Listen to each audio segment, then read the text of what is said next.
Once the Greek god Hercules was traveling through the hills of Greece and came across two paths. On one side there was a beautiful goddess offering him all the wealth and luxury he could imagine. She was dressed in fine clothes and promised him an easy life without any suffering. "Come with me and all your wishes will come true," she said. On the other side there was another goddess dressed in a simple white robe. She promised him only the rewards that would come from hard work. "It will be a long journey," she said. "There will be sacrifice and challenges, but this journey will be worthy of a Greek god and will make your ancestors proud." Whether this story is true or not, it teaches a lesson. This choice is not just for Hercules, but for all of us. Every morning when the alarm goes off, we face a choice. We can either take the easy path by hitting the snooze button and staying in bed a little longer, or we can make the hard decision to get up and start our day. If we choose the easy path, life will be comfortable and filled with distractions like social media, porn, and video games. It will be cozy, especially in the morning when staying in bed feels so good.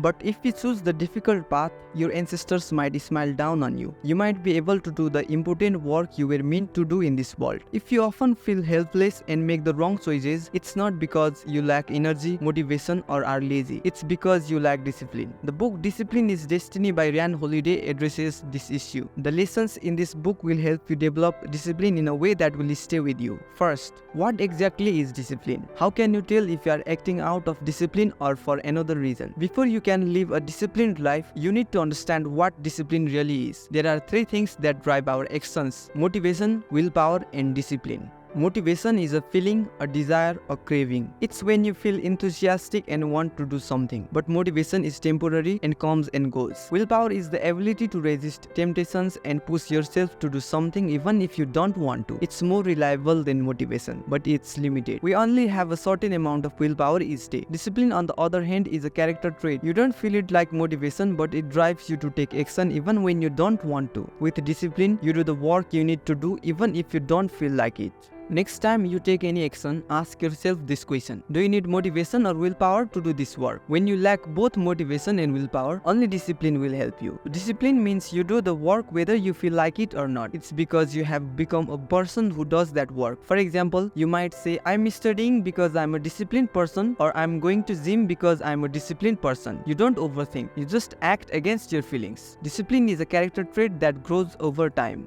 The first area to practice discipline is your physical health. When David Goggins started living a disciplined life, he began with his body. He wanted to join the Navy SEALs, but he weighed 290 lbs. To qualify for SEAL training, he had to lose 100 lbs in 3 months. He accepted the challenge and ate only 800 calories a day. He had a banana for breakfast, chicken, rice, and broccoli for dinner, and a protein shake for dessert. He survived on this small amount of food. He ran 15 miles daily, followed an intense exercise program, and studied at the same time. He pushed his body with extreme physical activities like swimming, biking, and weightlifting. He lost 106 lbs, around 48 kg in 3 months, and joined the Navy SEALs. In these 3 months, he developed such extreme self-discipline that he could endure the world's toughest military training, Hell Week, 3 times. Even after all this, he didn't stop. He did 4,030 pull-ups in 17 hours, setting a world record. He ran many ultramarathons and became known as the world's toughest man. All of this was possible because he developed high self-discipline starting with his body. In earlier times, Stoics ate very little food and exercised hard, not to show off their abs but to understand hardship through their bodies. They knew that making their bodies tough would also make their minds tough, leading to discipline in their lives.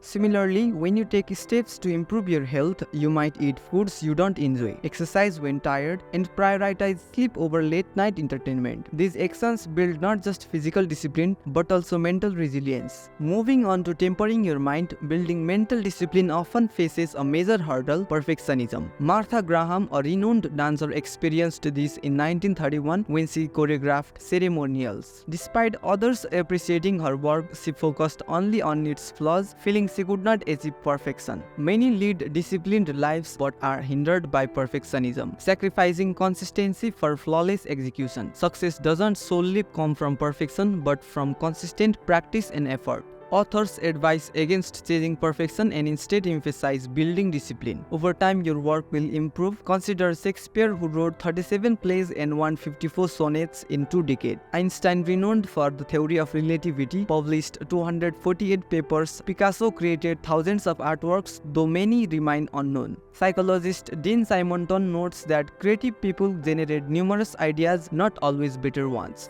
True discipline isn't about strict routines like daily hour-long workouts or marathon study sessions. It's about consistent practice and flexibility. Discipline extends to the soul too. Many historical figures mastered body and mind but felt empty without spiritual discipline. Take Cato the Younger, a Roman senator known for his humility and tolerance, contrasting with his lavish brother. His example teaches us to be strict with ourselves and understanding towards others, embodying qualities like generosity and kindness fostered through disciplined practice. We often think others thinking they are failures, lazy or overweight, but we let ourselves off the hook by saying, "I'm tired, I'll do it tomorrow," or "I'll have some ice cream." Your life will change when you do the opposite. Don't let yourself off easily and accept other people's flaws. In December 1998, General Charles C. Krulak visited a Marine Corps base to see if the soldiers were doing their duty. He was surprised to find Brigadier General Jim Mattis standing guard. The Brigadier General, who was 20 years senior, had sent the enlisted soldier home so he could be with his family on Christmas. This is discipline at the soul level. Along with the discipline of the mind and body, having such qualities makes the world a better place and makes other people's lives easier. When you align your body, mind and soul through discipline for a higher purpose, you achieve your destiny. That's why this book is called Discipline is Destiny, which will surely inspire you. Discipline is not just destiny, it is also freedom.